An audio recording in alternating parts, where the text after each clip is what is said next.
Bon, on a le corps là ce matin qui dit qu'il va tout falloir revoir sur la question des retraites parce que les chiffres de la démographie sont pires que ce qu'on avait annoncé, donc le système ne tient pas. Mais quand même, vous disiez ce plan, 5e fois qu'il est reculé. On a la ministre qui était dédiée au sujet, qui redevient députée. Alors je ne sais pas si elle considère que le sujet n'est pas intéressant ou si c'est parce que ça se passe à l'Assemblée nationale. Comment on fait à un moment donné pour expliquer à une population française qui refuse de se voir vieillir qu'il faut prendre le sujet en main ?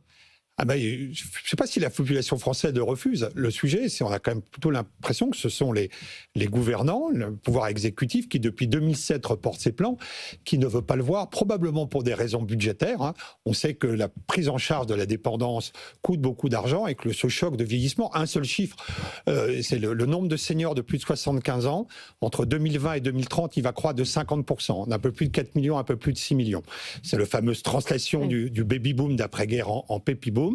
Et objectivement, on ne va pas dire rien n'est fait, mais très peu est fait pour se préparer. Et maintenant, le choc de vieillissement, c'est pour 2028. Les gens, le baby-boom, il a commencé en 1946.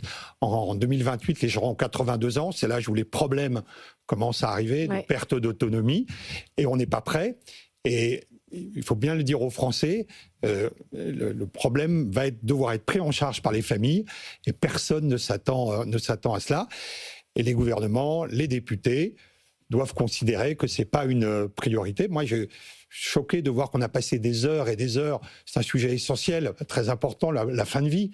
La loi qui est encore en débat, mais le fait de prise en charge de la perte d'autonomie, de la dépendance, pas une heure de débat quasiment à l'Assemblée, c'est vrai que l'arbitrage est très étonnant.